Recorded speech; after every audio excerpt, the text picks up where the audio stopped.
It's the George Plaster Show.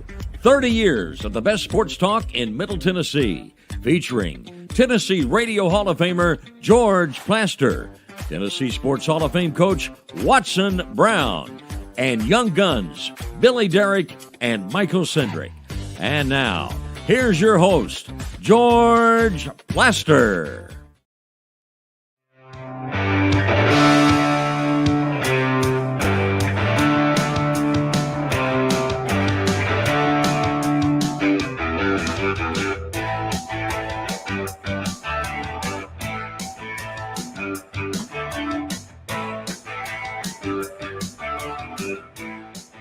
Hello again, everybody. Welcome in on what is an absolutely beautiful Friday in Nashville, Tennessee, with temperatures in the mid-40s. The forecast for tomorrow is a tad bit warmer with sunshine, and then the rain will move in over the weekend.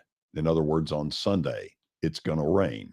However, we'll be in the house watching our ball games. NFC first, AFC second. Billy, how are you? George, I'm great. Do you think there's a reason why they do NFC first, AFC second? Do the networks have a specific, we get the AFC, we get the NFC? They rotate each year. Each year, okay. Yeah, if you look back a year ago, let's think about it was the Bengals and the Chiefs. That was the early game. And it was the early game. Yeah. And then the late game, Rams and San Fran. Mm-hmm. Michael, how are you? Oh, doing great, George. That's wonderful. Yep. Good. I don't know why my face, it looks like my face is on fire with this lighting. It looks a tad bit washed out today. Yeah. Compared to y'all's nice Mine, on tan. the other hand, with this good-looking sweater. You look even more tan, George. Brings it out of you. The Greek look. Yeah. The olive look. Hey, it makes two of us right there, George. Yes. The Greeks. I need to get this fixed. How do you go about doing that? Well, I'm the producer. I'll figure out a way. Here's one idea. Spend some time in the sun. Yeah. I think I'm spending too much time in the light right now. Yeah. So do we have an update of some substance? We do. Or are we just sort of wasting time? We never waste time here, George. No, we have done that. It's a jam-packed update. We start with the Preds. They had a big win last night over New Jersey, 6-4. They came from behind 3 times to win at Bridgestone last night. 11 different players found the score sheet for Nashville. Duchesne, Sissons, Parsonen, who's a good young player. Saros had 35 saves. Big win heading into the All-Star break, George. All of a sudden, if they keep building upon this, who knows? Yeah, this might be a bad time for them for the break, because all of a sudden, they're playing really good hockey, and they've beaten 3 darn good teams. Mm-hmm. LA Kings Saturday, 2 nights ago, Winnipeg, and then last night, a really good New Jersey. New Jersey probably had, I'm guessing, 750 to 1,000 of a pretty tight sellout.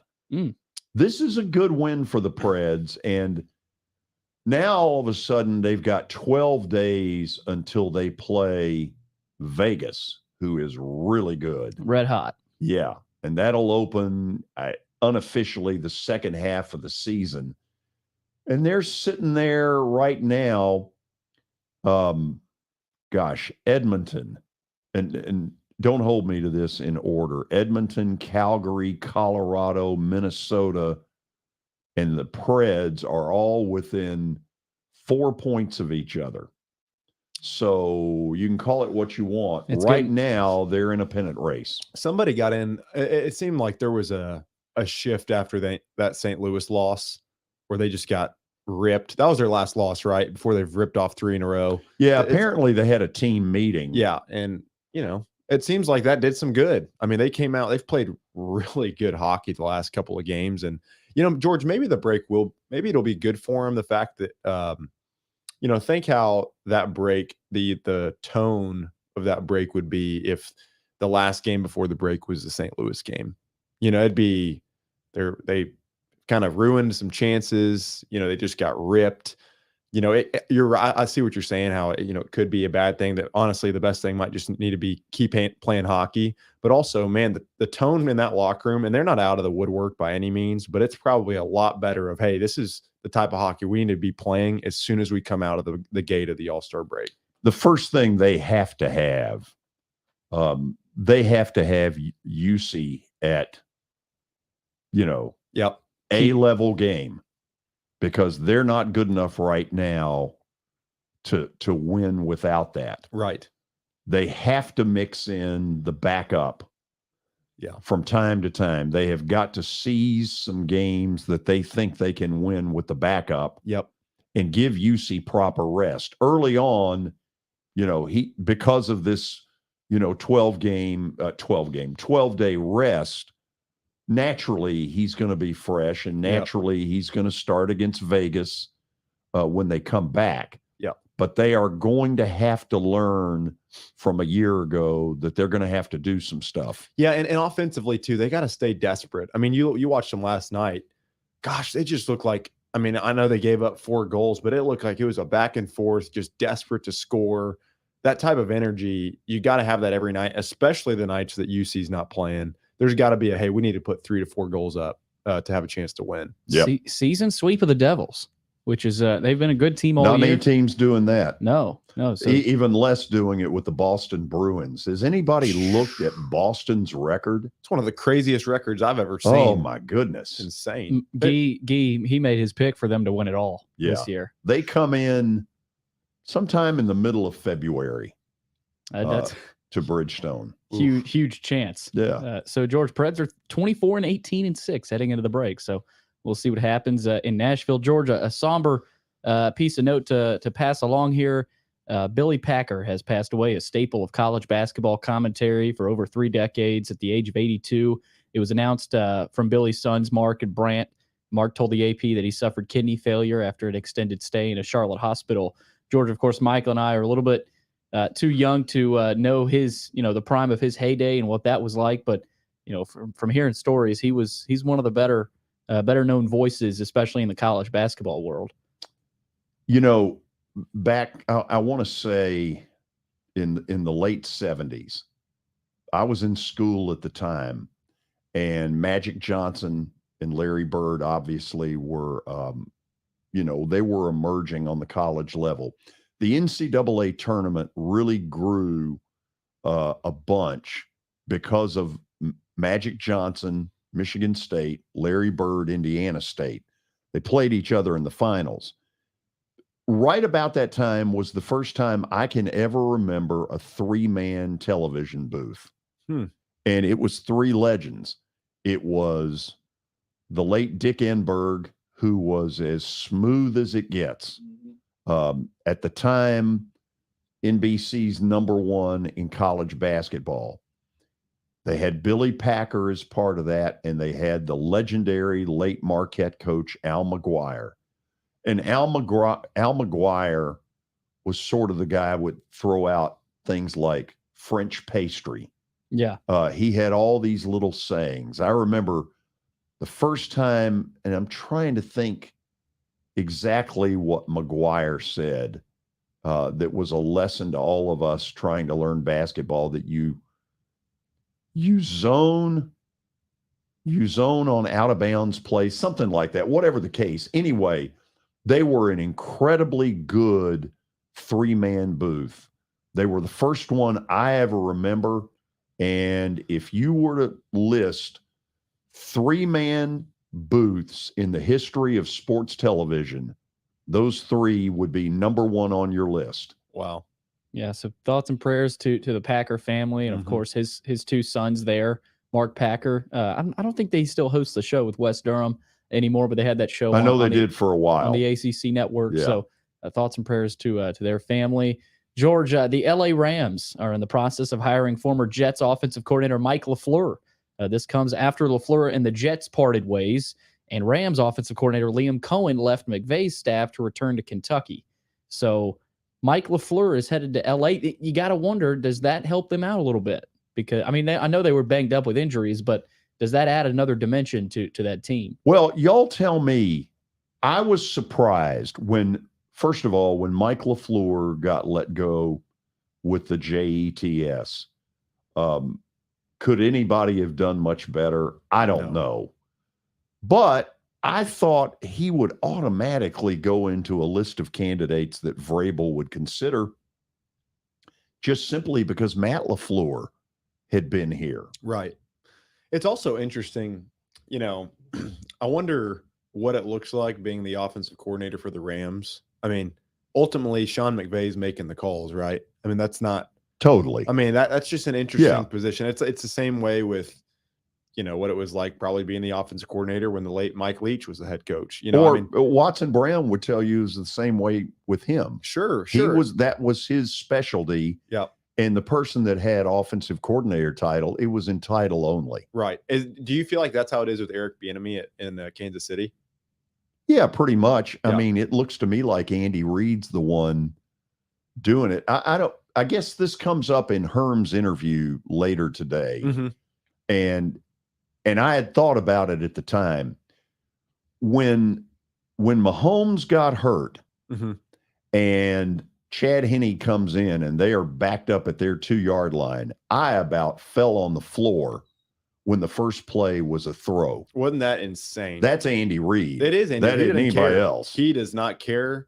And and honestly, the way they just went right down the field was unbelievable. There were some jokes on Twitter going around. Is Mahomes a system quarterback? Shoot. But Henne, I mean, he's not a system quarterback, but that kind of shows you Reid's brilliance and what he's been able to do there. I mean, how many people honestly thought 1st and 10 from the 2-yard line? Oh, Chad Henne will take him 98 yards. Let me raise my hand to be, where's my hand there? Let me raise my hand to say, I sure as hell didn't think so. That was not on your bingo card. No, it wasn't. In a tight playoff game. That's the craziest part. It wasn't like it was week 7 against Detroit or somebody. It was a tight playoff game. And Andy Reid, he doesn't care at all. He does not care. Speaking of Reid and the Chiefs, Mahomes' status he's good to go. After a lot of line movement, George, at Sportsbooks, the point spread on the AFC title settled this morning with KC listed as a 1.5-point favorite over Cincy. It went from favorite to underdog and back to favorites during the week. So they've been kind of going back and forth with Mahomes' status. Okay, but he's good to go. Hold your water. Okay. None of this means anything. First of all, what did you think Mahomes was going to tell a press conference? I can't move. This has been a terrible week of mobility. Yeah. I'm not sure I can get this done. Okay. So that wasn't going to happen. The first time we're going to know for sure is that game is at 5:40 on Sunday. About 4:30, people in the press box, all of a sudden the Chiefs come up to warm up, and everybody in that press box is going to have those binoculars watching him to see. And they're going to tweet out stuff like, boy, he does look like he can. Or, oh, I saw him limp. The Bryce Young thing. And then all of a sudden that line, if one of the more respected people puts something out there that says, he doesn't look so good, all of a sudden it'll go to Cincinnati by 1. George, let me ask you this. I know there have been instances, but how much when you're a 1.5-point favorite, How many times do you see that 1.5 matter? I mean, what I guess I'm just trying to wonder, why is it not just to pick them? Help me explain that. Help me understand that. Usually not often, but here's what has happened. Since the 2-point conversion has become such a big play in pro football that it used to not be, these 2.5 and 3-point lines get screwed up way more for the better than they used to. Gotcha. Because the going for 2 part, if you're down 11 and you score a touchdown, you're going for 2. Right. No question. Yeah. And obviously, and I don't say this to rub salt in the wound, but when it comes to college basketball, boy, 2.5. That's exactly what Michigan State screwed you on last night. 1 by 2. And that's what you wanted to bring up. We weren't going to bring that up. Oh, I was. George, last piece here. Mike McCarthy and the Cowboys are still in the news. Mike McCarthy came out and said today, Jerry Jones wants me to coach the Cowboys as long as Tom Landry. McCarthy would need to coach the Cowboys until he was 85 years old to match Landry's run. Only 2 of the 8 coaches Jones has hired since taking over America's team lasted longer than 4 seasons. In a related note, George Steinbrenner up in heaven just rehired Billy Martin. Why does Jerry Jones say this? I don't know. I mean, this was Mike McCarthy coming out and saying this. This is on Mike. To me, why would you ever put that out publicly? Well, if he said that to McCarthy, why shouldn't McCarthy put it out there? Because Jerry Jones is just as likely to boot him 6 games into the season for something stupid as he is for, look, he's not coaching there forever. Gosh, I hope not. Wow. It's obviously not reassuring for Cowboys fans. If this is what it's going to be, then, I mean, what have you given me that makes me want to be a fan? Or not a fan, but a fan of Mike McCarthy is what I'm trying to say. Here's the other thing.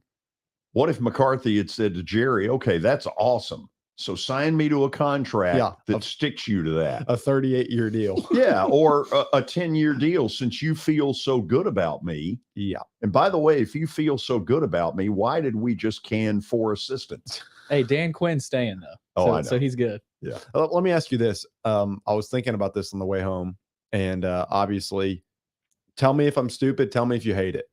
I'm personally not the biggest believer in Kellen Moore as the offensive fix for the Cowboys. Hate or love the idea of Dan Mullen being the new offensive coordinator for the Cowboys. If you got to fix Dak. You know, that's a really interesting thought. I mean, that was his college coach. I don't hate it, but has Mullen ever coached in the NFL? That's the big X factor. Is if that would be the only thing. Here's the other thing. How do but Dak he coached Dak at Mississippi State, right? Yeah, he was the head coach. Yeah, Dak was there. Well, he just figured that out. You were a little late to the party, weren't you? I was late to that party. It's not a bad idea, though, is it? Yeah. I mean, there's worse ideas. In a related note, Dan also coached at Florida. Don't know if you're aware of that. Just thought I'd share it. He's also been fired from Florida. He has. He's not the first. He's looking for a job. Cowboys offensive maybe he is, maybe he isn't. Here's the thing. What's the relationship between him and Dak? That's I think you'd have to go to Dak and say, how would you feel about this? Yeah, totally. But I'm just saying, if you don't believe Kellen Moore is the answer, and if you're wanting to fix Dak, it's not the worst idea. No, you're kind of at that point. Yeah. Interesting. Who knows? I know nothing anyway. So who said that? You did. When? Well, it's kind of off air. Off air. Stay in your timeout corner at the little boy table. Yeah. When we come back, Mark Griffin's going to join us. Did I hear that we have some new pictures of Mark? You know, I do. I put up a new picture of Mark, George. So. Are we going to see it? I'll show it here when we go to I break. Can't wait. I see him laughing right now. So we got a lot of hoops to talk about. And then Herm at 3:00. Herm Edwards. It's an interview you're going to want to hear. Believe me. Stick around.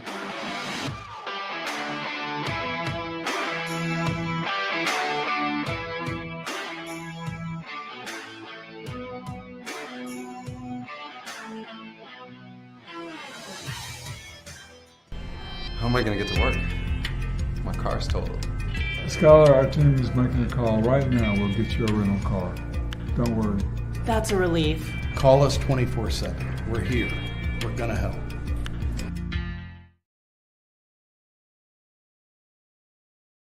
Year number 2 of the Plaster and Friends Celebrity Bowling Night was awesome. And the reason is simple. I chose Herm Edwards Strike and Spare. They were amazing. Great food, great bowling, and a staff that's ready to go the extra mile. They have 5 family fun centers in the area to choose from. And for more info, go to strikeandspare.com or call them at 615-824-5665.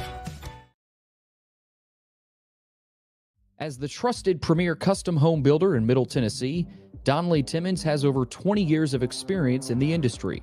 Whether you're looking to build your dream home or renovate your current home, their team will ensure that every client and every remodel is unique, luxurious, and completed on time within budget. Founders Dustin Timmons and Joey Donnelly have over 25 years of construction experience in the Nashville area. Together, they have completed projects in Forest Hills, Oak Hill, Green Hills, Franklin, and Brentwood. Dustin and Joey believe that communication is the most important aspect of all construction projects. Therefore, they personally manage each project themselves and are involved in job site activities on a daily basis. Their commitment to quality and integrity has earned them an outstanding reputation among their clients. Contact them to set an appointment for a free consultation or to view some of their completed projects. Give them a call at 615-456-7983 or log on to DonnellyTimmons.com.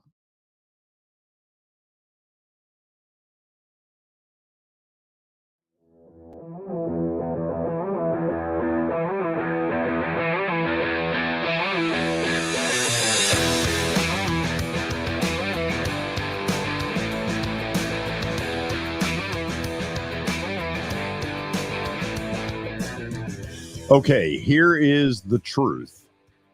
I first met Mark Griffin in May or June of 1987.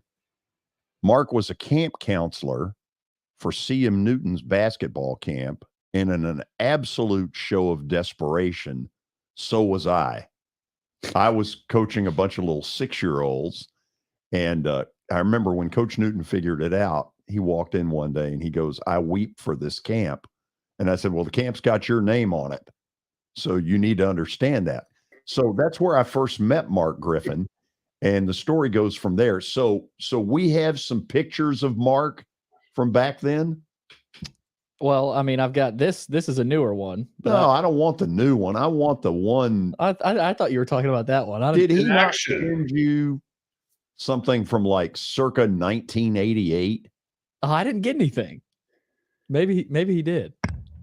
Oh, Mark, I think we've got some sort of a problem here with Billy. Good. So in other words, you didn't really want it shown. No, I don't mind. I was just curious which ones you were going to show, George. Maybe the Vanderbilt game. It was one of the things you sent me. Yeah. Anyway, if back when you were playing, how much do you think you would have enjoyed this weekend SEC Big 12? Because y'all didn't have it back then. No, it's interesting. I'm kind of mixed on it, George, because when you get to conference play, you really like to focus in on your opponents just for conference. When you go out of play, I mean, the coach speak is always focused on the next game, but your mindset is so around the conference and however many games you have throughout that part of the season.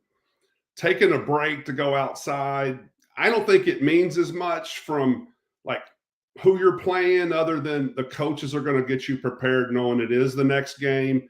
Now, being someone like a Texas program versus playing a directional school means a lot more. So I know this Tennessee team will be excited because, if it was years ago, I'd be looking at this Texas team going, they're a lot like Tennessee. I mean, there's a lot of similarities between these programs. The record's the same. They've had a tough schedule. So I would be looking forward to that because of the name. And also if Coach DeBow was coaching and he had coached Texas before, there is deeper meaning. You do want to win for your coach when they're coaching against a former school that they had coached in the past. So, and even though maybe Coach Barnes may not be talking about how he coached at Texas, I can guarantee you those assistant coaches are letting the players know, hey, this is a big game. Think about Coach Barnes's legacy. Let's send him out a winner. Okay, but let's go a step further with this, Mark. I believe that Tennessee at the end of the year is going to sit somewhere likely on that 1 or 2 line. Mm-hmm. And the difference between whether they get a 1 or a 2 might be a win on their resume against Texas. I agree. I think when it's Selection Sunday, you're going to hear about this game. I really do think that the announcers that you'll see it on CBS, when they're looking at slotting 1 versus 2, or maybe a 2 versus 3, if there is a losing streak that goes on, you're going to hear about this game this weekend, and whoever wins this game is going to have that advantage because it's that meaningful and it's going to carry a lot of weight as far as which line. And it is important which line. People can say, well, 1, a 2 or a 3, not much difference. But if you look at a deep dive at the numbers, which I don't have in front of me today, but if you look at the statistics as far as number 1 seeds, number 2 seeds, or number 3 seeds, it's pretty big difference as far as how far they get in the field, and at least out of the first weekend. Mark, let's take an instance here where I think Rick Barnes and or his staff have made a huge difference. Billy, if you will, go back to that slide of Plavsic, the big kid. Mark, 2 years ago, I thought he was a complete stiff, and really, other than the fact that he had long arms and he was just this big old Sasquatch, Yeah, I thought he was completely useless. And I look at him 2 years later, and it's obvious that coaching staff has made him a bunch better. no doubt. And what's interesting for the diehard Tennessee fans, if I recall, George, he committed, I believe, to Cleveland State and Tennessee, and then went to Arizona State and never played, and then transferred, over to Tennessee. But he went to Hamilton Heights in Chattanooga. That's where he prepped. So it was, good for him to come back to the state where he'd had some familiarity. But I think you're right. I want to say he's leading the team in field goal percentage. If not, he's top 2, which says a lot. And that's not just including the great game he had against Shebway in Kentucky. He's been pretty consistent. But just to take it a step further, the value he's brought to this team is he's been productive while he's been in the game, but it's also opened up the opportunity to bring in Adu and Awaka to gather some minutes. So they've been really effective to where they're one of the top rebounding teams, not only in the SEC, but in the country. Okay, let's take a look right now at where you think the SEC is. And I want to go on this left-hand column right now, Mark. How many of these teams 1 through 7 today are in the tournament?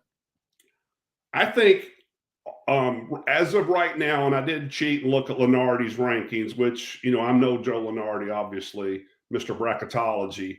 But I think right now, if this was the Selection Sunday, from what I've done my research, all 7 of them have a great shot. The one team that's played better than I ever thought they would of this part of the season, the surprise school to me, is Texas A&M. Missouri's had some momentum going on for several games, but I would say Texas A&M, and that's where Lenardi had them a little bit outside. So a good shot for all 7 on the left hand. Right hand, NIT, or next year. Okay, would we say on the right hand column, Florida is the only one for discussion? Right. I would agree.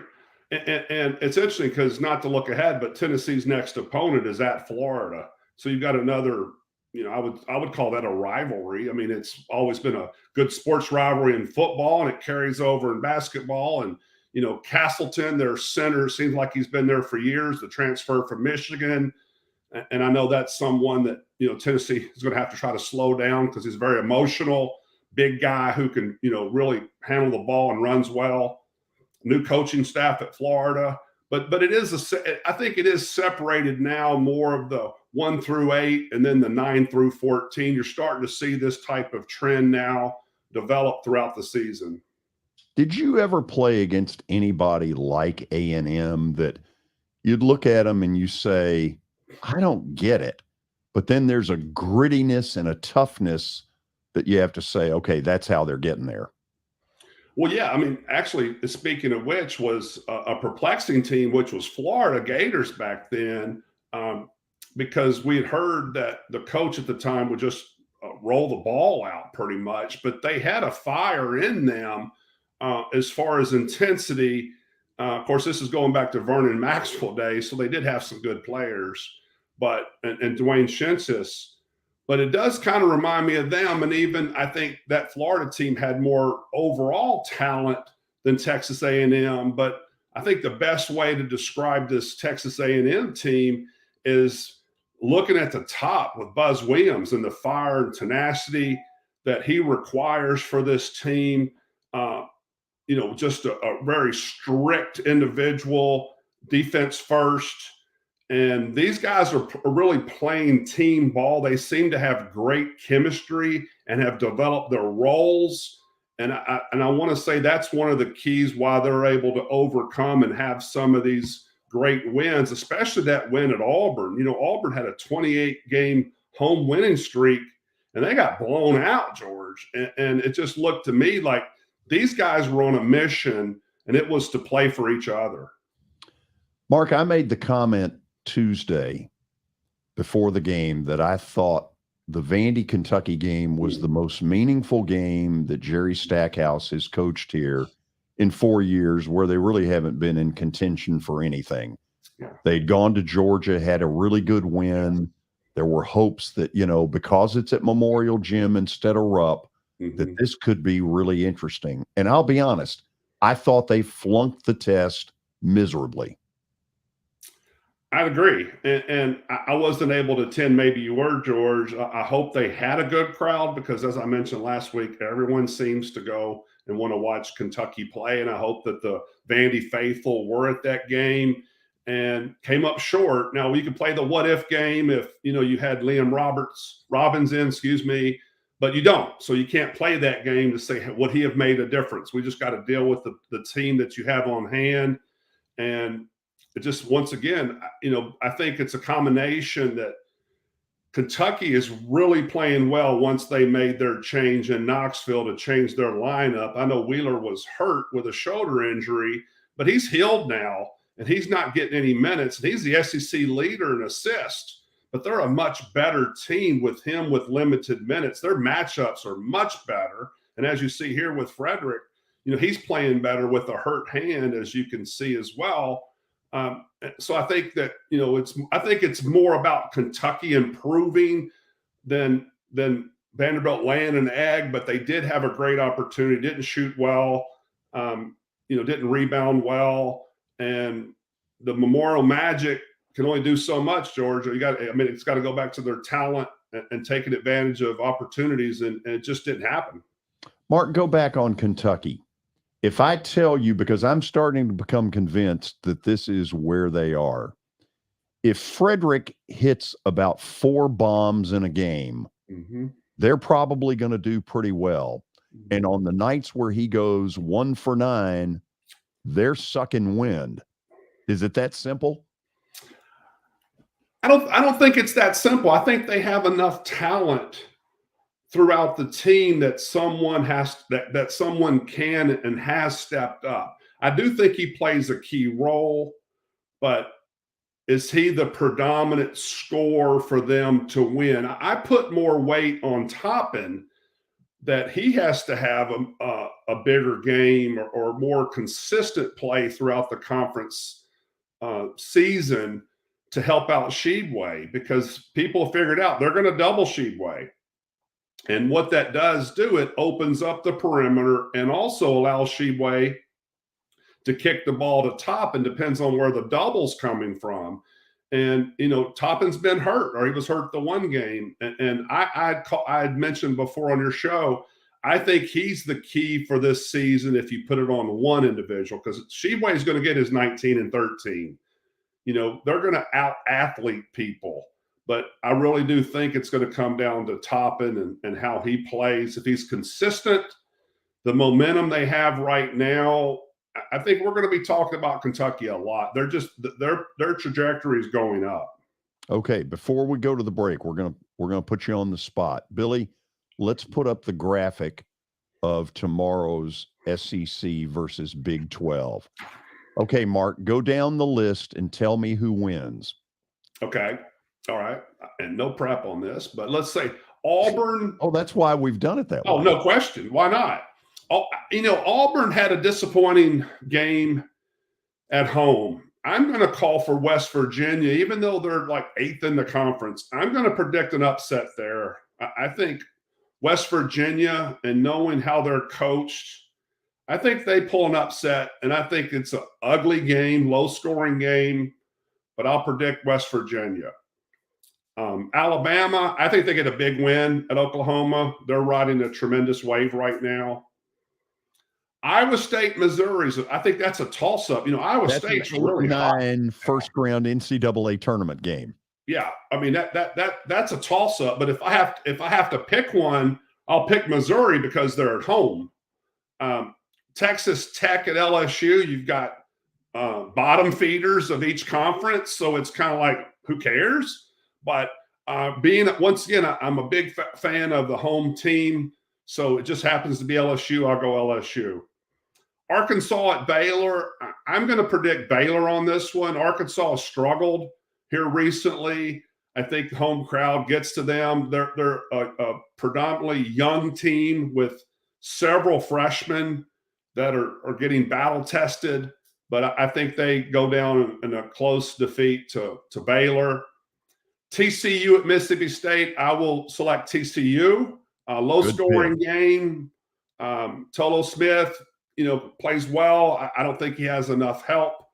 I think TCU. Florida at Kansas State, I think this is a blowout. I'll predict Kansas State. Texas at Tennessee, you would think I would jump on this and say Tennessee all the way. I will predict Tennessee because it's at home. Last year they played this game at Texas. It was 52-51 Texas. I do think it'll be a higher scoring game than that. I'll go with Tennessee, but I think it's going to come down to free throws. Kansas at Kentucky, I'm going to pick an upset. I'm going to pick Kentucky to win that. Kansas has lost a few games here out of the last 5. I think that the crowd brings it against this Kansas team. I think Kentucky has righted their ship right now. Ole Miss, Oklahoma State. I'll predict Oklahoma State in a ugly, low-scoring game. That's a doozy there, Mark. That's a play-in game in Dayton. If they're lucky. If they're lucky. Mark, hang with me when we come back. Michael Cindric will have some stuff for you, and get ready because there may be a little Big 12 slant in it. So stick around. We got plenty more coming.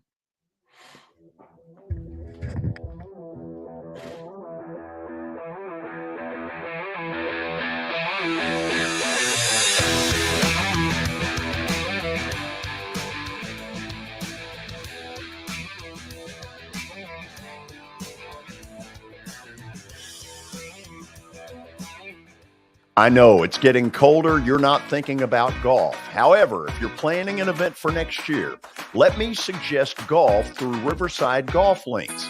The course has improved dramatically. It's perfect for hosting a corporate or a charitable outing.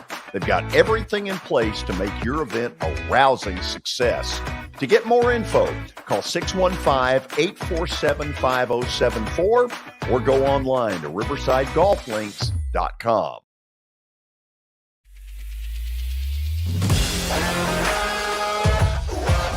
Hockey in Music City just hits different.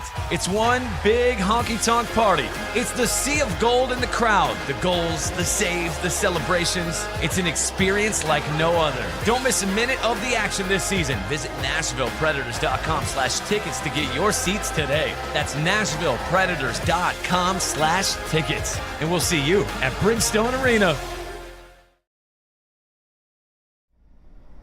Jody Jones has as nice a dental facility as you'll find anywhere. Let's go in and take a look.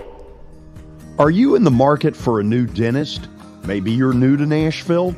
Well, the place to go is Jody Jones Dentistry at 55 Music Square East, and their new facility is absolutely state-of-the-art. Jody mixes quality with comfort for the perfect dental experience. He's trusted for his creative design and committed to both the function and aesthetics of your smile. Jody is simply the total package. Don't wait.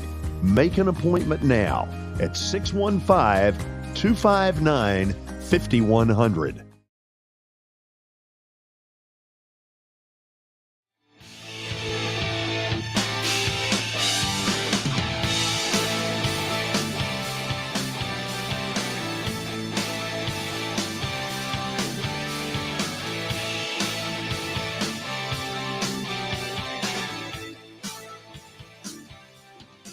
Well, some great college basketball conversation with former University of Tennessee star Mark Griffin.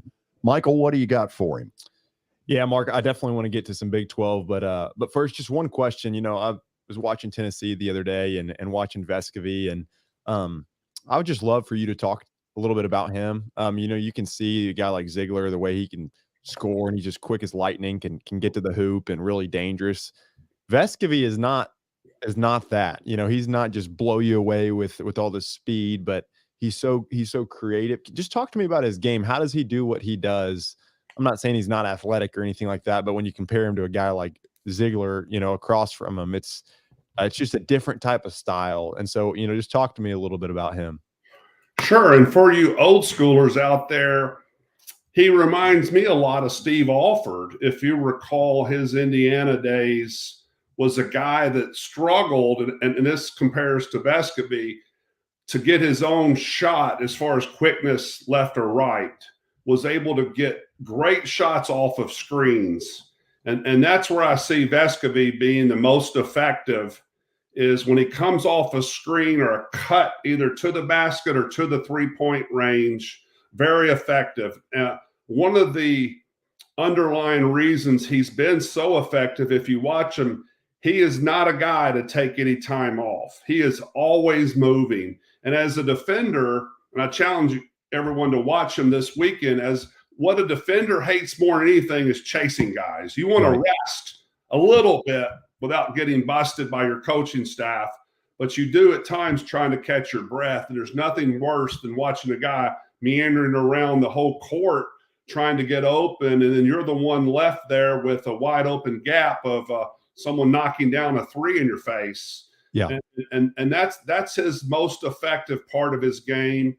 He does a great job with the use of his body to where he positions himself. He has great peripheral vision to see where his defender is, and he'll shade towards a player to even draw maybe a foul a game. Just does a great job off the screen with the one dribble drive, either direction, right or left, primarily left, but he can go either direction. Mm-hmm. And probably the most in shape player on Tennessee's team and a leader. Yeah, this could be a terrible comparison. It's probably more because I'm younger, but he reminds me a little bit of Manu Ginobili's game a little bit. Of just, I mean, one, it helps him being a lefty, but just his creativity. I mean, I saw him a couple games ago. It was like a guy just running all over the place, like you talked about, trying to guard him. Did a good job. The next possession, he comes off a screen again, hits a quick three. It's just constant movement that puts so much pressure on the defense. Going a little bit to the Big 12, it's really fun right now to watch TCU and to watch Kansas State. They are teams that are exceeding expectations. When you watch those teams, they look like teams that nobody would want to play. Talk to me a little bit. Are they? Is this flash in the pan? Is this fact or is this fiction when you watch this TCU team and this Kansas State team? Oh, I think it's here to stay. What's amazing about looking at the Big 12 is the last place team's Texas Tech, and I'm not a great historian. George can probably help or yourself, but weren't they just in the Final Four a couple of years ago? Mm-hmm. Not long ago on the clock, and they're riding. They're 10-10 right now, but they haven't won a game in the Big 12. And Mark Adams, being the head coach, is known to be a great defensive coach. Lost a few players in the transfer portal.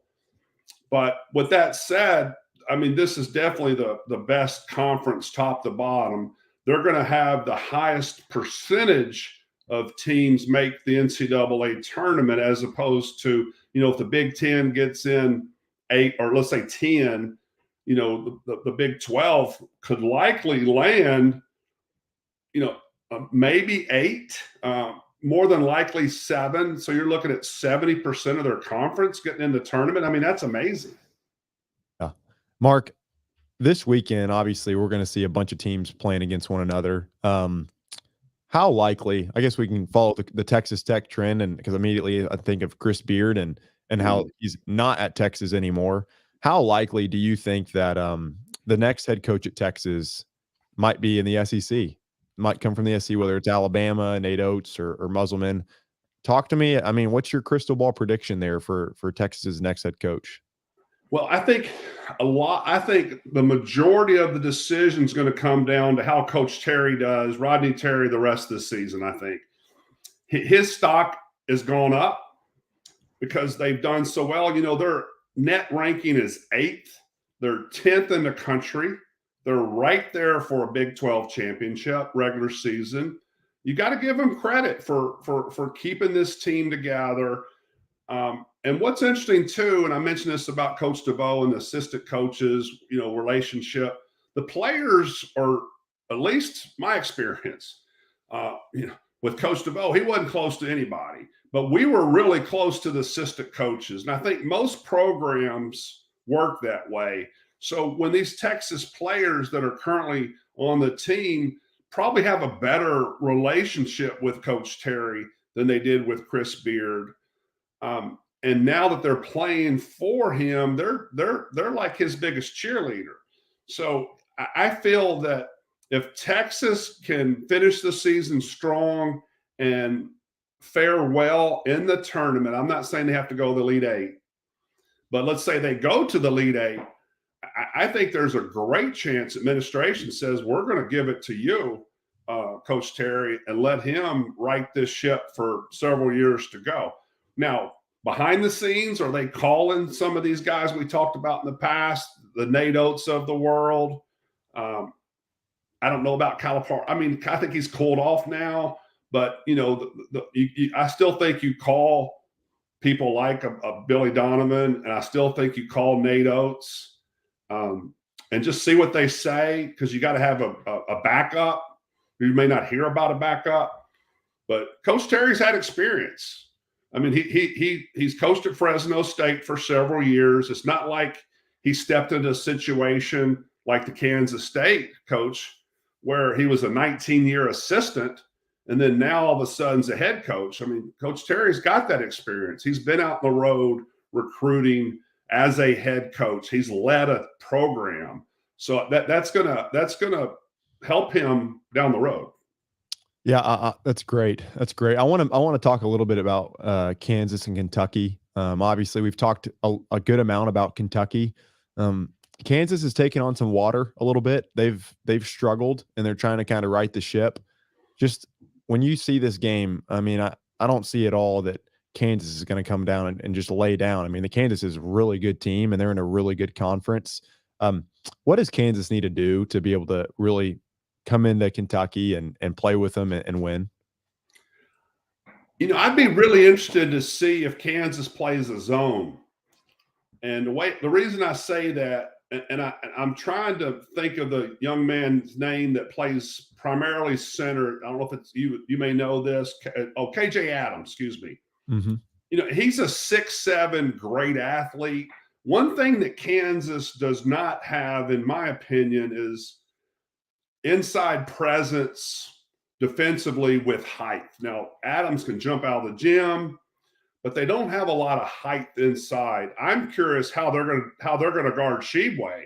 I mean, if they do double down on him with the shorter guys, that may help. But if Sheboy is able to get that ball and turn immediately, that the defense isn't going to have time to double. That's going to be something I'll look for Kansas, to see how they play Sheboy first, if they go to a zone or some sort of matchup zone, or how they even play Sheboy. I don't think they can play him one-on-one with their interior. And then another concern that I have with Kansas, now mind you, Kansas at least got 2 NBA players on their team next season with Grady Dick and Jalen Wilson. Right. I mean, and these guys are at the top of their game, but I question their depth, especially inside.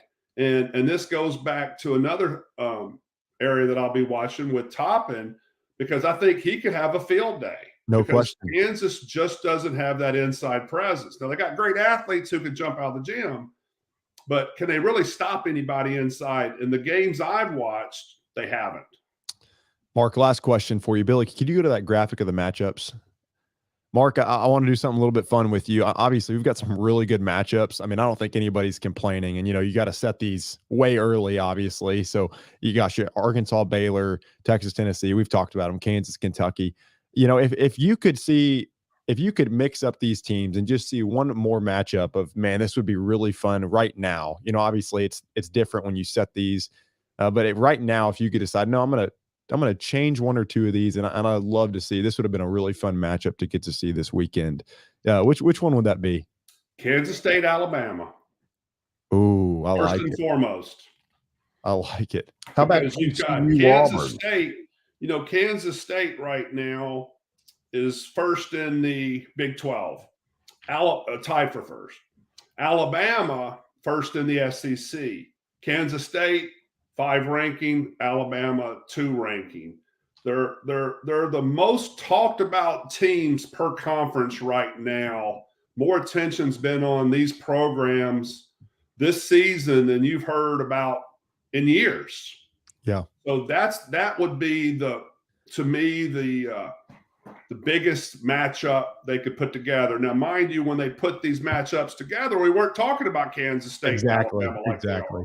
Yeah. It makes sense. So, gosh, you put Oklahoma and Florida together. That's a lot more fitting right now. Right. K-State and Alabama, man, that would be a heck of a matchup. That's the one that stands out more than anything. Yeah. Other than that, I like the matchups because I think a lot of them are very evenly matched, other than those 2 games that I just referred to. Yeah. A great one matchup that I'm really looking forward to is the Iowa State, Missouri. Man. Yeah. I don't know a lot about Iowa State, except that they have and you may help me on the second year coach, but the gentleman that's come in, I think this is his second year. I know it's early. Steve Prohm. Not Steve Prohm, exactly. Not Steve Prohm. Let's just call him not Steve Prohm. has done an excellent job at Iowa State, because it's when you think of basketball schools or football schools that we were talking about here lately, you don't hear Iowa State coming up. Underrated atmosphere this weekend, Missouri. With kind of the old school Big 12 matchup. Yeah. They've been rocking all season. Mark got to run, but great stuff as always. Oh, thanks for having me, guys. My pleasure. Thank you. Thanks, Mark. Former Tennessee star Mark Griffin joining us for his weekly visit. Here are the early lines. Put those games back up there. West Virginia at home, 3.5 over Auburn. Interesting. Wow. Alabama, only 6.5 at Oklahoma. That shocks me. Iowa State on the road at Missouri is a 1.5 point favorite. Okay. LSU and Texas Tech. There's a lot of that. What is it though? I'm Texas interested. Tech 1.5. Okay. Baylor 4.5 at home against Arkansas. TCU is only 1.5 at Mississippi State. I'll just tell you right now, we're going to add that to plaster bets of the day. Wow. We're going TCU, by golly. Boom. Yeah. Book Take it and book it. Oh. Let's see here. Florida, Mississippi State. Florida, Kansas State. K-State, sorry. Can't find it. Tennessee, 7.5 over Texas.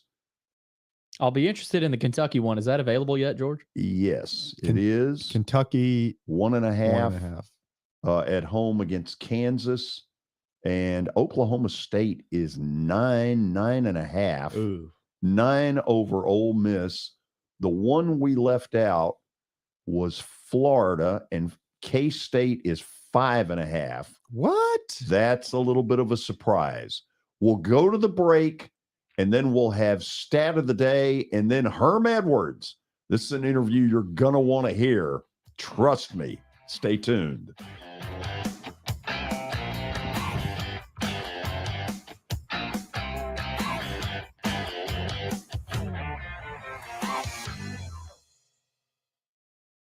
Hey, thank you for meeting with me today. The insurance company has made an offer. Already? Wow. They've offered you the entire policy. Thank you, Blair.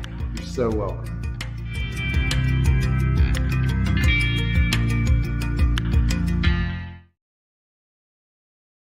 Forget the fact that Sir Speedy Music City is owned by my BGA classmate James Warren. Their work stands on its own merit. James and his staff do incredible work, as evidenced by the huge banners at the Plaster and Friends Celebrity Bowling Night. If you're looking for quality to help your marketing and business communications, and you want it at a reasonable price, these are your folks. Call them at 615-832-9511 or go to print at sirspeedymusiccity.com. And be sure to tell them Plaz sent you. Welcome to John English Antique Sports and Cards, located at 204 East Depot Street in beautiful downtown Shelbyville, Tennessee. Their phone number is area code 931-492-4304. John, obviously, I've been blown away by what I've seen at your place. I've now been there 3 times. But for the person who's never been, what should they expect? Well, we have a 3,000 square foot store, George. Half of it is vintage cards in all sports, and then half of the store is, a lot of people call it the museum, where there's a lot of early equipment and just the history of sports in general: baseball, football, basketball, golf, tennis, and other items. When somebody comes in there that you know is a big sports fan, what is their normal reaction? Well, I think that they're pleasantly surprised, and of course, being in Shelbyville, Tennessee, which is a small town that you would never expect a shop like we have to be in. So they're kind of, I don't want to say blown away, but as I said, pleasantly surprised.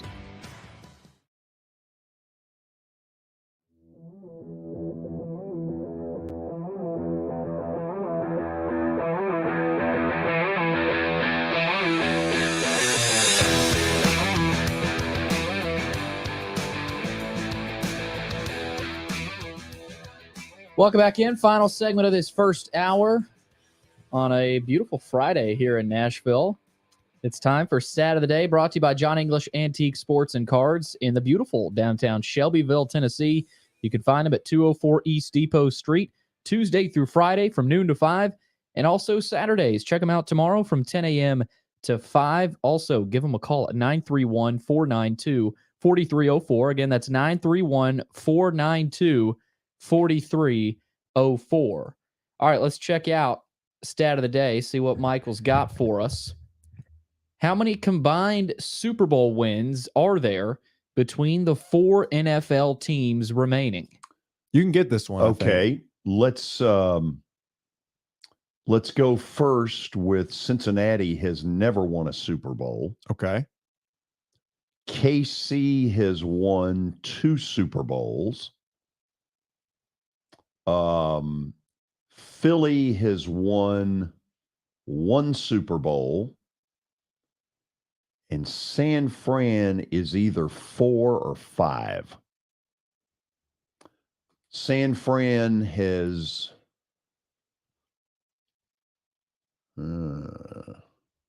beaten Denver, beaten Cincinnati, beaten San Diego.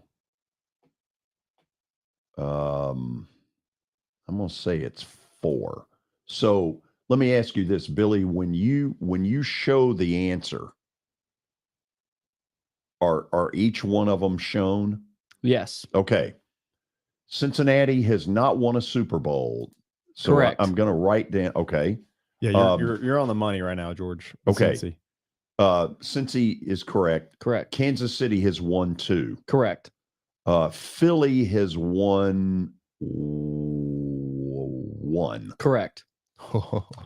San Fran has won either 4 or 5. What are you going with? 4. So how much would that be? Total 7? 7. That's your final answer? Yeah. Okay, let's check it out. Oh my.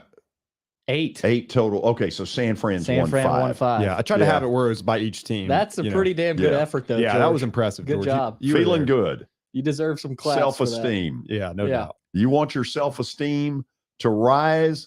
Just listen in as we start the 3 o'clock hour to the one and only Herm Edwards.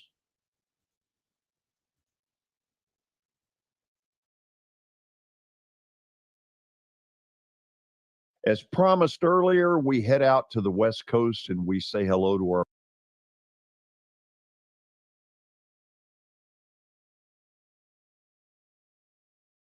As promised earlier, we head out to the West Coast and we say hello to our buddy Herm Edwards, who joins us to talk a little football. Herm, I want to pick your coaching brain on this, and you may end up telling me this is a stupid question, but here goes. You ready? Yes. So if you're Cincinnati, you're going to play Kansas City on Sunday. Do you have to come with 2 totally different game plans? One that says Mahomes is pretty close to 100% healthy, but then another one that says he's limping around and gimping and we're going to send the kitchen sink, and this is a totally different plan. Well, I think you have to go on how he played last week, and he played from the pocket for the most part. He did a great job. You know, I think sometimes we forget that how great of a pocket quarterback he can be if he wants to. Now, he makes a lot of plays off script, but he can stay in the pocket and play. And with that being said, I think if you're Cincinnati, your interior rush is going to be the key. He's not going to run. He's not going to try to escape. I'd be surprised if Andy's run some boots and stuff with him. He's going to sit in the pocket. That's where he's going to be. Now, you got to rush him inside to get him off the spot. Like any quarterback is going to play from the pocket, get him off the spot, make him move. See how agile he really is. You know, he's not 100%. We know that. Is he going to play? You bet he's going to play. Oh yeah, it'll take a crowbar to get him out of there. Absolutely.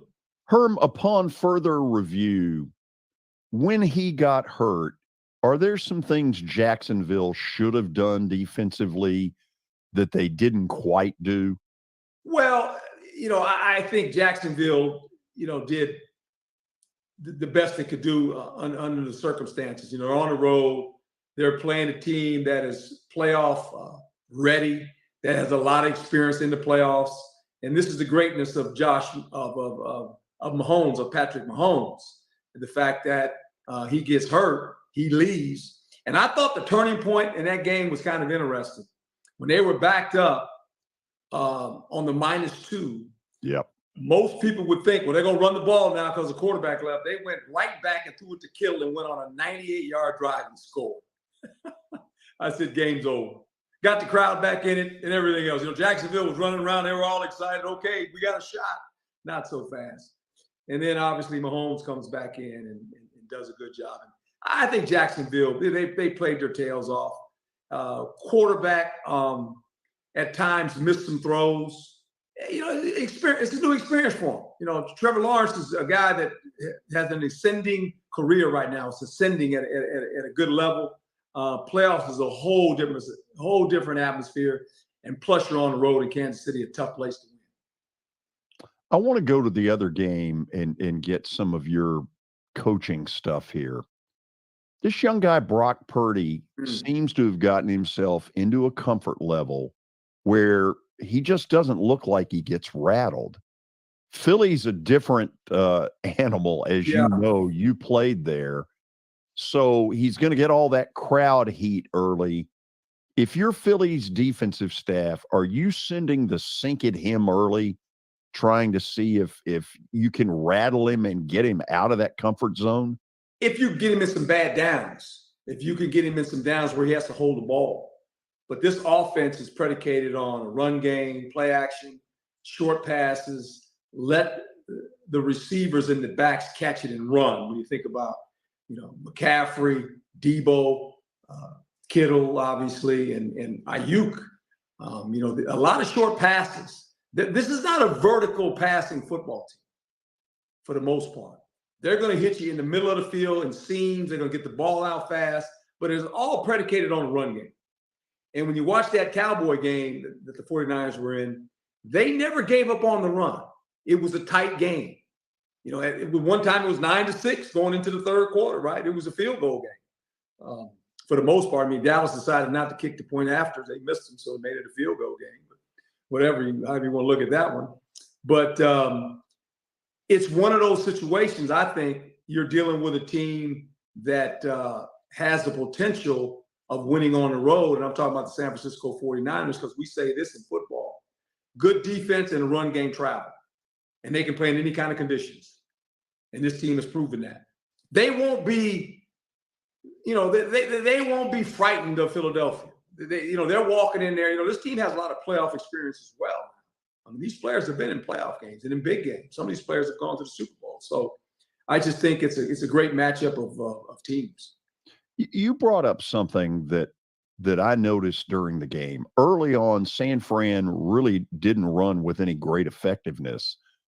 No. But in the middle of the third quarter, it's like something clicked. And I guess I'm asking you, as somebody who obviously didn't play football past about fifth grade, is it simply the wear and tear of you keep running, it's not working, and boom, all of a sudden, physically, something caves? Yeah, that has something to do with it, George, as well as the adjustments. And I think halftime or adjustments are critical. What are they doing to you in the box? How do we block the players in the box? Do we have to run these plays or those plays? We make an adjustment, right? And you're right. Then all of a sudden, running's hard. And that's why most coaches get away from it, because you make 2 yards, 3 yards, and you go, man, I could throw a pass for 5. What am I doing this for? But all it does, it slows down the rush of the opponent. It makes the linebackers play closer to the line of scrimmage. And then once you play action pass, there's nobody 10 yards past the line of scrimmage. They're all at the line of scrimmage now. And you got wide open plays. That's why you see some of these plays hit. You go, why is that guy wide open? Look, these guys are worried about the run now. They're getting worn out playing this run. It's a physical game with inside that box. And most coaches will give up on it because they're not making yards right away. But you wear them down methodically. You stay on the field. You continue to make first downs. Look, that's the Cincinnati game against Buffalo, George. That game was over in the first quarter.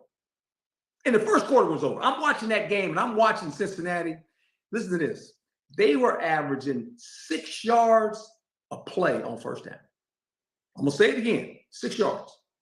Well, do the math. You got 2 downs to make a first down. The first 2 possessions, they never got the third down. They had 30 first downs. The game was over. Yep. Okay, here comes another dumb question, but here goes. In the college game, as you know, you've got 20 minutes at halftime. Yes. So I can see where you could really go in, you can take a deep breath and say, okay, here's where we're getting our butt kicked. This is what we got to do. But on the pro level, you've got 12 minutes, and by the time you get there, probably about 11. Can you really make serious halftime adjustments in the NFL? You can, because remember this, you're taking pictures of every play. So those players are going over to that sideline looking at the pictures. So you're talking to them already. You're talking as the game's going on. Look, what did they do this series? They did this. What did they do on this down? They did this. So you're gathering information. You know, I always say this. The sideline is a place where you gather information as a player. You gather information after every series. So the time you get to halftime, them coaches, when they leave that box, they're sprinting to that locker room. And the time you get your water and do what you got to do and stand before that coach when he's getting ready to go on the blackboard and say, offense here, defense there, this is what we're doing, they have a pretty good idea on the adjustments that need to be made. Remember, they've played a half of a game now. They've played at least 25 plays. Whatever you're doing on both sides of the ball, that's what you're doing. So you already got the formula. This is what they're doing. How do we adjust? Because you have the ability to look at the pictures and go through it series after series with the players, especially the quarterback on the sideline. Okay, I want you to meet Michael Cindric. Michael is from Arlington, Texas. He's a big Cowboys fan. You know what? You didn't have to tell. You said Arlington, Texas. That's all you got to say. Them Cowboys. How about them dead gum Cowboys? Hey, if you'll tell him the Cowboys suck, I'll give you $1. No, I'm not going to say that because you know what? This is what I'm going to say. They actually had a good year. They did. They did. And see, we want to beat the Cowboys up, and that's Jerry's fault. That's Jerry's fault. It really is. Because when you think about, and it's his fault in this sense. I love Jerry Jones. He is great for the NFL. He is an ambassador for football, but he is like Ringling Brothers Circus. He talks so much every day. Look at it. Think about it. He has a press conference before the head coach. Think about that. After the game, you talk to Jerry before you talk to the head coach. And there is so much pressure. And Jerry didn't know how fortunate he was when he won those 3 in a row, right? When he had the triplets down there. He thought it was easy.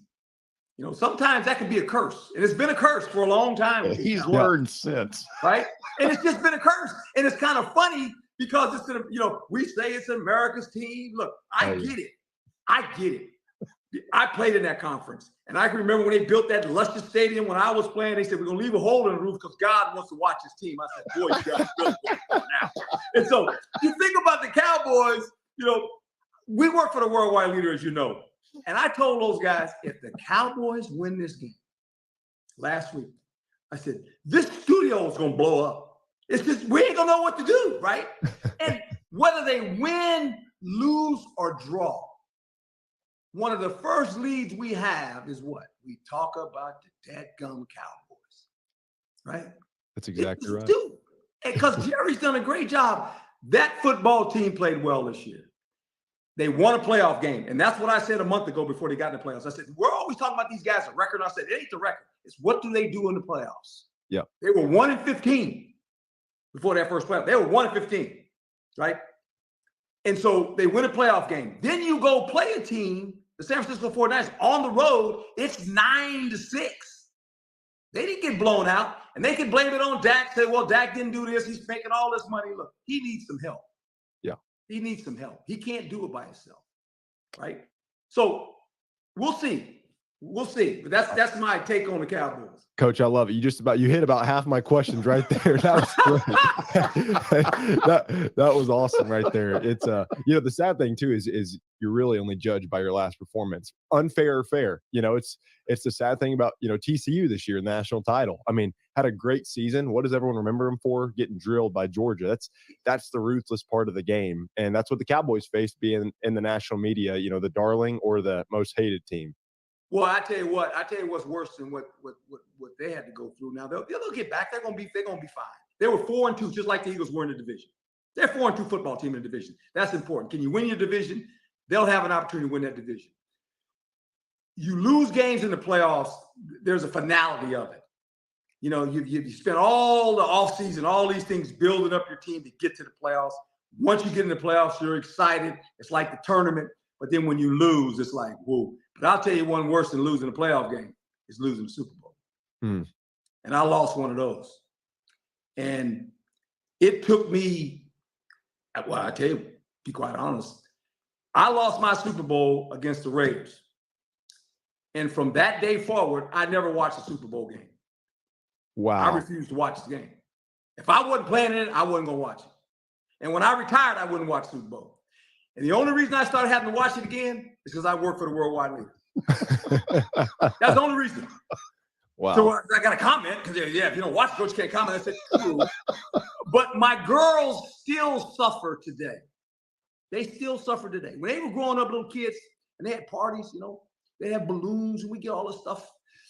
And about 4 or 5 years go by, and they asked me, said, Daddy, we like confetti. And I said, no confetti. See, because people don't realize when you walk out of that stadium, the winner and the loser walk through the confetti. Mm. The winner is joyful. There's snow bunnies on the turf. The losers, that confetti's hitting you all in the face, man. You're walking to the locker room, you just lost Super Bowl. I still don't like confetti. Don't want nothing to do with confetti. Don't bring it around me. I don't want to look at it. That's awesome. So, Michael, that's great. Do you see why I want to have him on? Oh, man, I Because love he it. can make some of the most mundane stuff really fun. Talk about confetti. No, and I'm gonna tell you this secret too. When I grew up as a kid, the only team I wanted to play for was the Cowboys. Tom Landry and the Cowboys. Bob Hayes was my guy. Bullet Bob Hayes. I said, man, I want to play for the Cowboys. College, I want to play for the Cowboys. I go to Philadelphia. After 1 week, I said, guess what? I can't like the Cowboys anymore. That's right. That's exactly right. It's just one of them deals, man. It's just one of them deals. And I don't disrespect them at all. I don't. Absolutely. Because I think they got a fine football team. They really do. But it's just one of those deals. When you play the Cowboys, it's different because they have national attention. Mm-hmm. They're almost like a New York team, right? They're like the Lakers. Right. When the Lakers play bad, it don't matter. They're the Lakers. Yeah. Everybody feels Talk about one way Lakers. about the Cowboys. Well, in football, no matter what happens, you're going to talk about the Cowboys. Right. Right. Everyone's got an opinion on them. You either love them or you hate them. That's just kind of how it is. That's right. Coach, if you got time, I'd love to ask you a couple of questions just about some other teams other than the Cowboys. Yeah. It's been heartbreak city for me last week, but I guess we'll stick with the Eagles, stick in the division. Talk to me a little bit about Jalen Hurts, Coach, if you can. When I watched him in college, I wasn't blown away by his passing ability. Saw really good talent. But when I've seen him at the Eagles, I can't tell. And Coach, I'd love just your perspective on this. Has he just progressed that much as a thrower of the football? How much of it is that? And how much of it is the Eagles putting him in really good spots, getting talent around him, A.J. Brown, Miles Sanders? Just talk to me a little bit about what you see with Jalen Hurts and, how much of that is scheme and how much of that is talent. Well, scheme has to fit the player that's playing the position, right? And that's critical at the quarterback position. What are you going to allow the player to do to become comfortable and to be more successful? Because he's your quarterback. And they've done that. They built an offense where he's done some RPOs. He does some things. He gets it out quick. But I like his progression as far as him throwing the football down the field. He's become more accurate, more reliable. And that's the improvement. That's what got him into this MVP conversation, right? Because we've all witnessed it. And there's been a progression. His poise, his leadership ability, go without question. We get all that. But him playing the position from the pocket when he has to throw it, and obviously on the edges, he can do that and create. But it's an offense built for him. There's no doubt about that. And I've seen a lot of coaches get hired and owners hire them and they say, well, I want to run your system. But you don't bring those players where you just left. They don't come with you. So you got to evaluate the players on your team and say, look, we got to be able to do this. This is what happened to Trevor Lawrence, right? I mean, Peterson, Doug got in there and said, look, I got a certain system, but I got to tweak this thing to make him successful. So that's the case with Jalen. Yeah, absolutely. And last question, it's kind of two-part. The first is, I just love to hear from you as a coach, just what do you see in Joe Burrow that, obviously he's an incredible talent, but what makes him so special that you see that some people might not even notice when you watch him play? I would love to just hear your, analysis on him and just what elevates him. Yeah. And then also, I'll let you do that one first. Then I'll okay. Well, Joe, it's kind of interesting. All those Joes are pretty good quarterbacks. Last time I checked, you start going to Joe list of guys that won Super Bowls, right? But for him, his ability to process information, in other words, read your mail, and then make quick decisions with the ball and getting the ball out of his hand, his accuracy, and his touch. he has tremendous touch and really plays great from the pocket. Not like he can't leave the pocket. And I said this on a couple of shows. I was on a couple of shows earlier this week. Reminds me a lot of Joe Montana from the pocket with his accuracy, but really a catchable ball. He throws a catchable ball. You saw it against Buffalo in bad conditions. Right. He knew what to take off the ball. He knew when he had to lob it. He knew when he had to throw it hard. I mean, he does all that, and he stays pretty calm. He's a calm player. The game's not too big for him. The lights aren't too big for him. Absolutely. And I guess last question, the Bengals the last couple of years with Joe Burrow have kind of come in as these underdogs of this. Yeah. It's us against everybody. We're going to go into Tennessee and win. We're going to go into Buffalo this year, into Kansas City.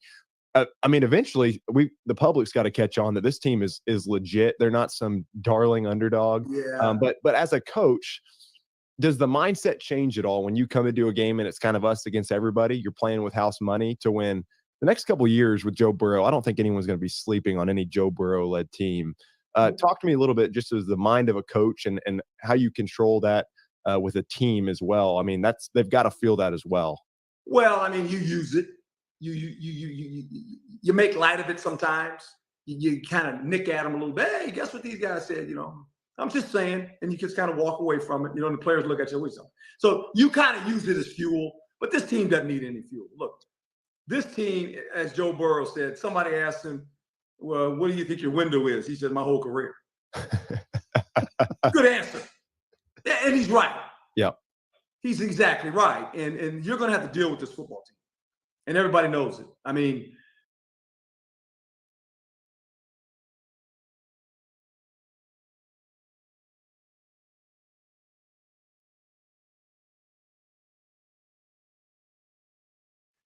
You're going to have to deal with Joe Burrow in this football team, and they're going to get better. They're going to get more. The more you enter playoff competition, the more comfortable it becomes for you and your players.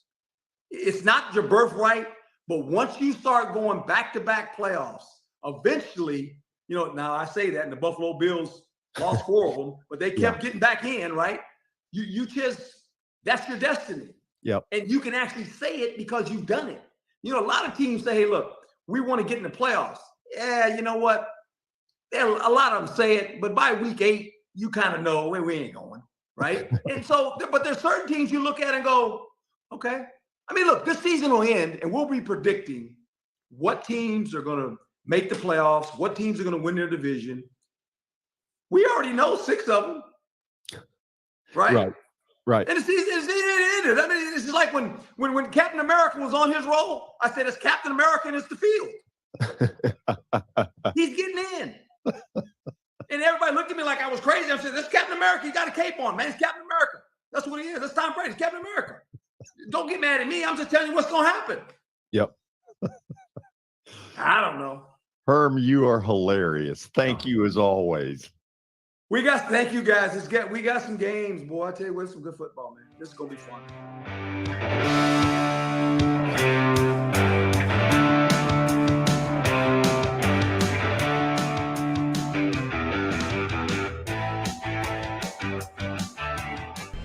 How am I going to get to work? My car's totaled. Skylar, our team is making a call right now. We'll get you a rental car. Don't worry. That's a relief. Call us 24/7. We're here. We're going to help. Year number 2 of the Plaster and Friends Celebrity Bowling Night was awesome. And the reason is simple. I chose Hermitage Strike and Spare. They were amazing. Great food, great bowling, and a staff that's ready to go the extra mile. They have 5 family fun centers in the area to choose from. And for more info, go to strikeandspare.com or call them at 615-824-5665. As the trusted premier custom home builder in Middle Tennessee, Donnelly Timmons has over 20 years of experience in the industry. Whether you're looking to build your dream home or renovate your current home, their team will ensure that every client and every remodel is unique, luxurious, and completed on time within budget. Founders Dustin Timmons and Joey Donnelly have over 25 years of construction experience in the Nashville area. Together, they have completed projects in Forest Hills, Oak Hill, Green Hills, Franklin, and Brentwood. Dustin and Joey believe that communication is the most important aspect of all construction projects. Therefore, they personally manage each project themselves and are involved in job site activities on a daily basis. Their commitment to quality and integrity has earned them an outstanding reputation among their clients. Contact them to set an appointment for a free consultation or to view some of their completed projects. Give them a call at 615-456-7983 or log on to donleytimmons.com.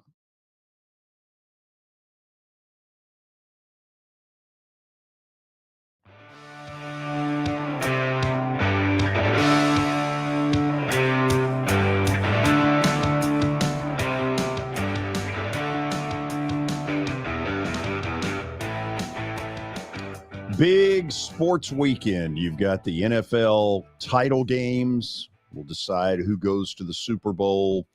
You got SEC and Big 12 tomorrow. Some great games that we've highlighted.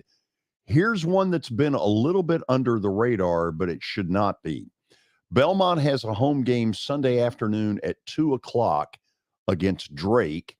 And joining us to talk a little bit about that is Athletic Director Scott Corley. Scott, how are you? I'm great, George. How you doing? Good to see you.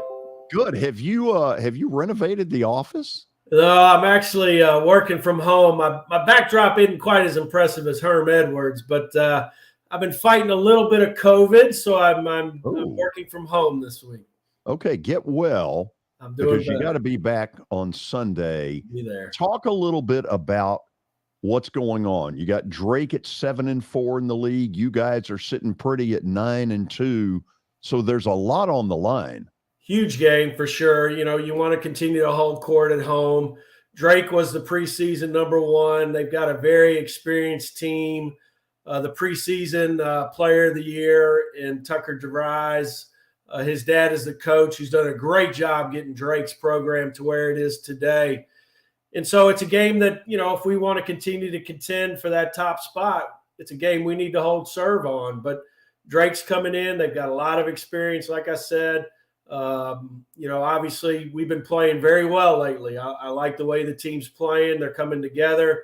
Everybody's really understanding their roles. So it should be fun. It's a nationally televised game on ESPN2, but we want, you know, fans to come out and get the curb rocking because, you know, every game this year at home's been pretty close and pretty exciting. So it's a good time to be had. I saw you all in early December against Middle. From the looks of things, there has been huge improvements since then. Where's it coming from? I just think it's a lot of, number one, great coaching. I think Casey and the staff continue to just do an amazing job, you know, getting the players to play to their strengths, limiting their weaknesses. I do think, you know, we had a lot of new faces, as you're aware, George, and I think it takes time. It takes time. We had, you know, Keyshawn Davidson, a transfer from Tennessee Tech, was injured, missed the first 6 games, and as a, you know, an incoming transfer that plays point, it's taken him some time to figure out his role when he got healthy. And but I do think people really understand we're getting contributions off the bench that we weren't seeing. And Ben Shepherd just continues to play at an extremely high level, and I think the guys are feeding off of that. Scott, when you guys made the decision to go Missouri Valley, one of the first things I thought was, okay, in the OVC, there's a pressure of it's one team and maybe every once in a while it'd be a second, but that in the Missouri Valley, you're going to get more than one. I keep looking with Lenardi because he's sort of the, you know, he's the standard. Why has he only got one Missouri Valley team in right now? Yeah, I think, you know, some of it is we did not perform as well in the non-conference overall that as a conference than what we've done historically. And when you look at the net rankings, I think we have 3 teams in the top 100. We're sitting at, I think, 117 because, you know, we didn't play as well as we should have in the non-conference. And so, you know, I think it's every year is going to be a little different. I do know, having already been through 10 games in the conference, that the level of play is at a much higher level. And that's what you see when a Missouri Valley team, whoever comes out of St. Louis this year, I think they're going to be well prepared like they have historically to be battle tested and ready to go in the NCAA tournament. And I forget the exact stat, George, but a Missouri Valley team has won the first game in the NCAA tournament 14 out of the last 16 years or something like that. So, yeah, this year's it looks like it's a one-bid league, but whoever comes out of St. Louis is going to earn it, and they're going to be ready to do some damage in the NCAA tournament. Do you think there's enough left to get a second team in? I think it'd be really tough. I mean, I think, the teams are very even. The margin of victory is very narrow, which, when you're doing the net and all the analytics, I think margin of victories is one thing that can move the needle. And when you're not winning by large margins, it makes a big move very difficult. The only thing that maybe could happen is if Bradley goes on a tremendous run, because I think they're the highest net team right now in the league.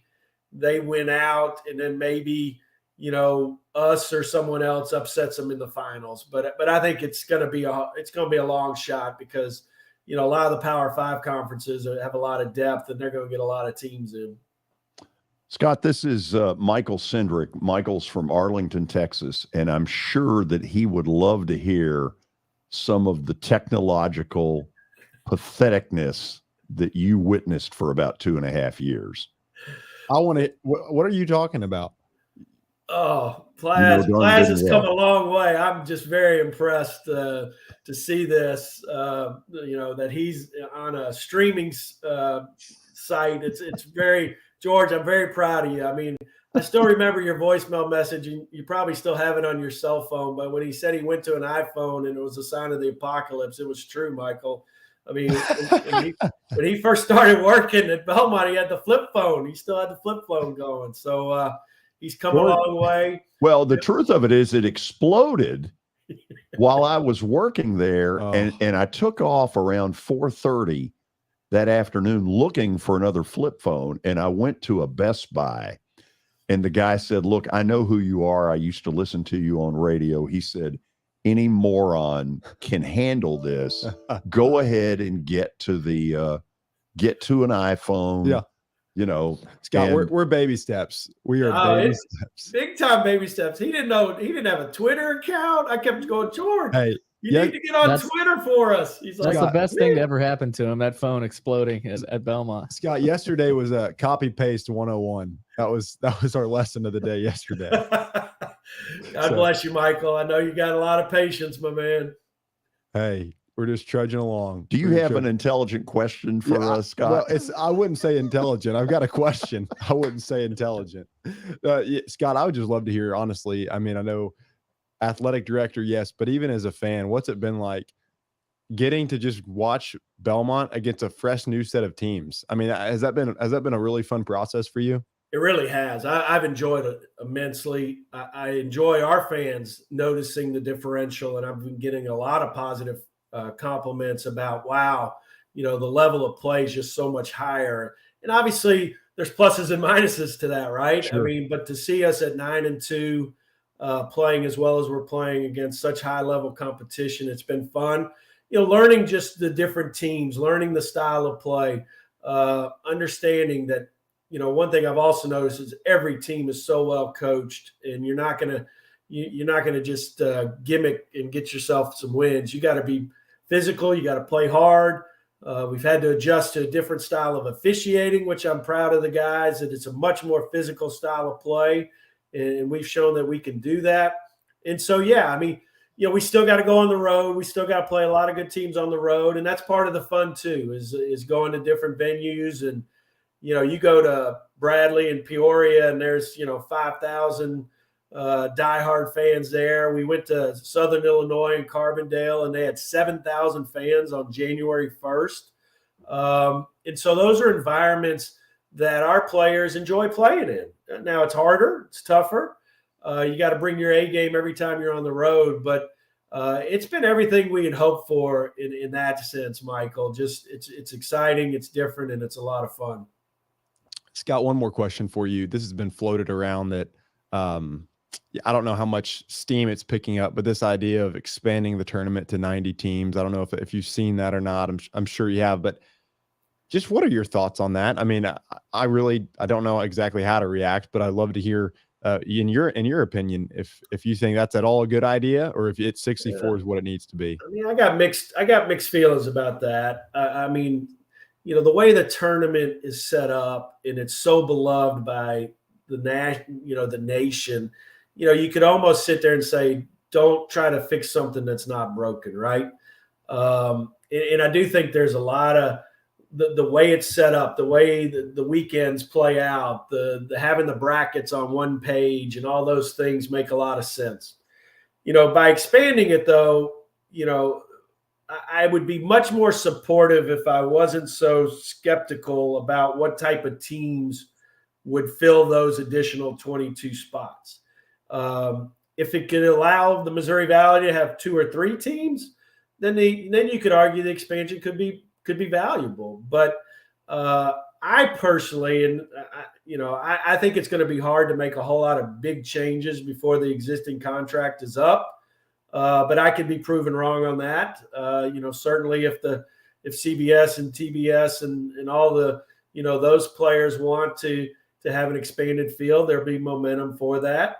But at the same time, it's such a treasured event the way it is now with the 68 teams that, it's kind of working pretty good. Scott, 2:00 on Sunday, be there. Curb Center. Thank you, George. Thanks for letting me be on here and talk about the game. And I hope people will come out. I do know we're competing against AFC and NFC championship football, but for anybody who's a big college basketball fan and wants to see 2 good teams go at it, I would highly encourage them to come out to the Curb on Sunday. Hey, get well. Thank you. Talk to you. All right, buddy. See you, man. Scott Corley, athletic director at Belmont University, joining us after the break. Jeff Pennington will be with us. He's trying to rebound from what he told me was a disaster. We'll talk about it next.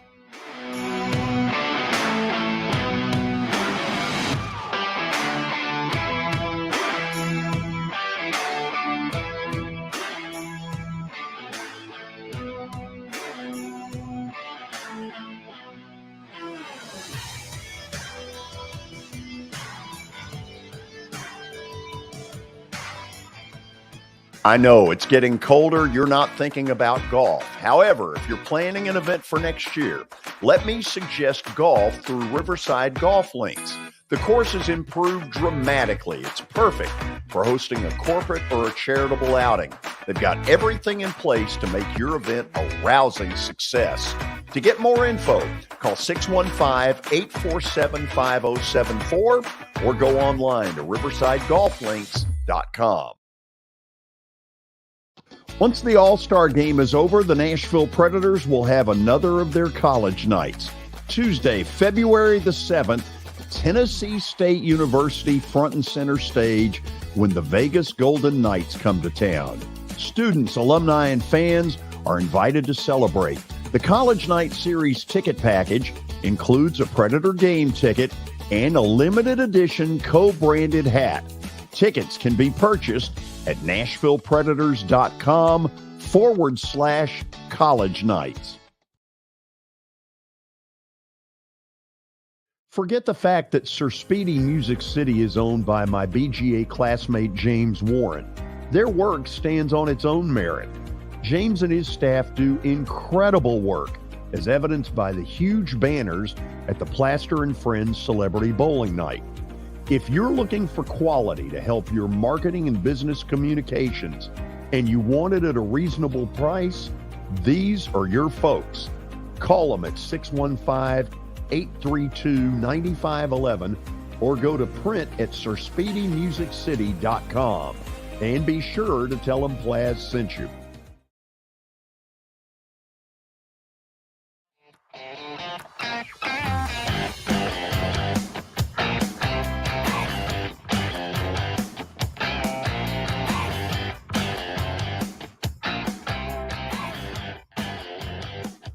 So you caught me there, didn't you?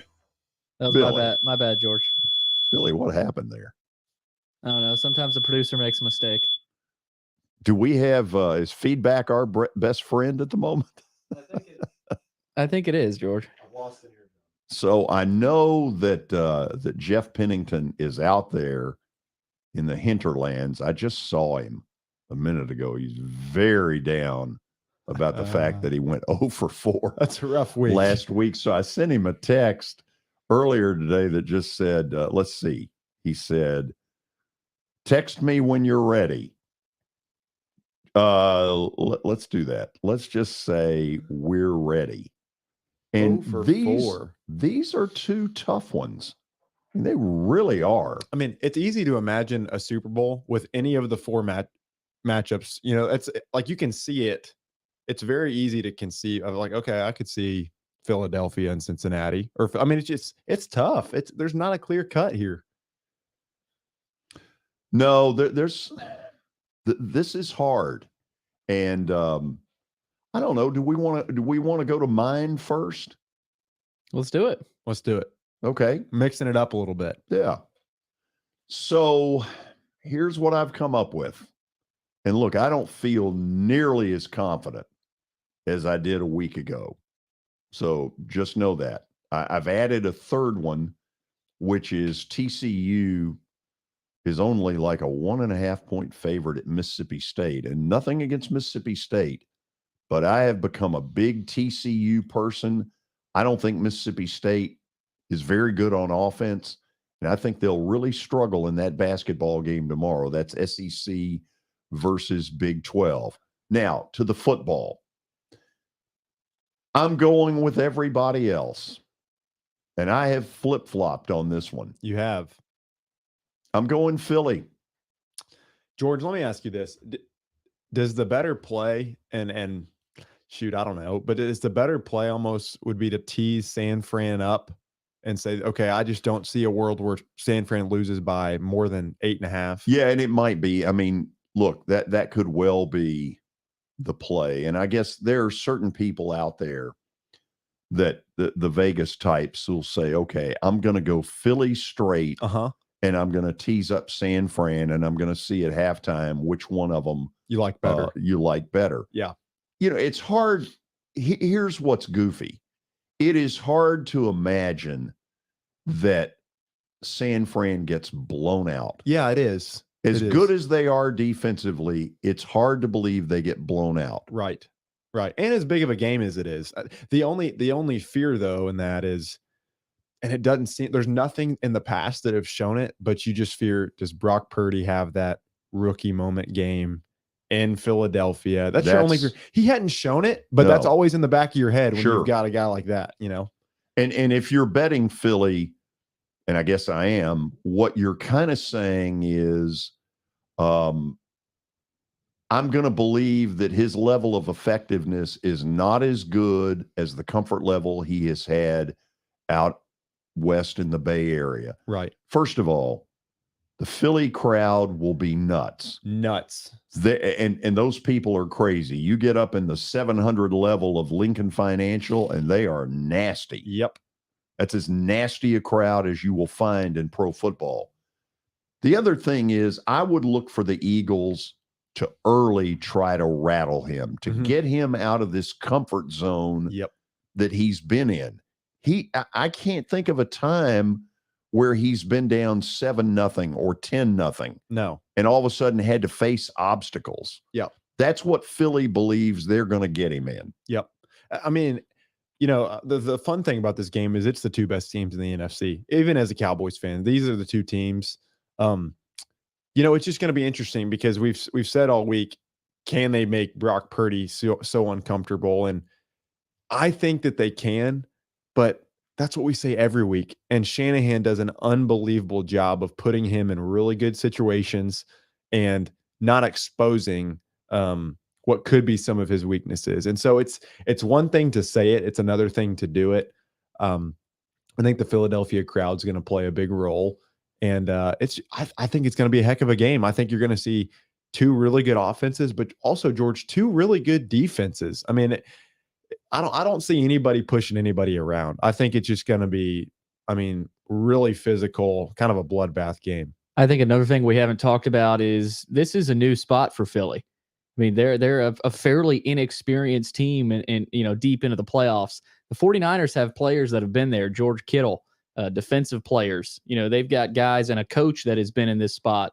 Sirianni has not been in this spot. You got to think about the pressure that might be on Philly in this game, in a big night game, in a spot where if you don't win, if you don't get the job done, the heat that's going to be coming your way. So there's some pressure. Now, is it enough for the 49ers to take advantage? Who knows? But I think the 49ers, that they're in a good spot, at least mentally. They know who the pressure's on. If you're Brock Purdy, you got nothing to lose. I mean, George, let me ask you a question. Mm-hmm. Let's say, and this, as a football player, this is always really important to me. If you're San Francisco and you win the toss, do you receive or defer? I think you defer. I don't know. I think there's this feeling that Philly keeps jumping out early. I know. I just say you receive and you get an early mistake from Purdy. I just want, though, on the other end, if you give the ball to Jalen Hurts and they go and score and make it 7-0, that place is going to be a zoo. I mean, I don't know. It's just that part worries me a little bit. Look at yeah, this is a man. Oh, we lost him. Oh, that's terrible. There's accountability. There he is. Okay. Oh, you can let me in. Sorry, I was listening in. Man, I'm sorry about the Cowboys. I don't know what happened. Just come right at me, Jeff. God. No, I picked them. I think it's my fault. I went 0-4 this weekend, so you just got on the wrong side of my picks this week. I'm sorry, it's my fault. So when you wake up on Monday, having gone 0-4, how does it feel? Wow. Well, it didn't feel good. Luckily, it's the first time this year. Clean. Yeah, hey, it's only the first time of the year, so that's not too bad. But man, it was not the weekend I saw. But I think it's the two easiest picks of the year this next weekend. Oh, okay. So you and I are backing together. I have taken Philly. Who are you taking? I think Philly's a lock. I think they dominate. I don't even think it's close. Lock? Dominate. I think they dominate. I don't think Purdy showed. I'm on the Hurts story. I'm a big fan of him. Their only games they lost were really when he wasn't even playing. They're so much better. They're flying. It's at home. They're like we talk about the Philly fans. I heard you talk about the Philly fans ruthless. I mean, come on. Yeah, everybody argues like them the Raiders, but who throws snowballs at Santa? Jeff's been drinking the ESPN juice this week. You're right. I mean, that's exactly what I've seen in the national media. Everyone's riding with Philly. I don't know. Part of me thinks, is San Francisco not going to feel disrespected by that? It's not like they got lack of talent by any means. I just don't think they've really impressed me. I think they've I think they've had a lot of lucky bounces, a lot of good kicks. Like they got a good defense, but I think Purdy hasn't really been rocked. And I think Philly's been the best team in the NFL all year long, in my opinion. And I think they're ready to go. Those Philly fans, if they score early, I kind of agree. Y'all were talking about the coin flip. If San Francisco does get it, I'm kind of with you. I'd rather take the ball and try to score early and not fall behind. Even to get to three. Yeah, would be huge. I don't care. Just score, right? I mean, or even take 8 minutes off the clock. Run the ball, burn some clock. Just slow Philly down off the start, because I do think if Philly comes out and scores quick, the crowd gets crazy and it could be over quick.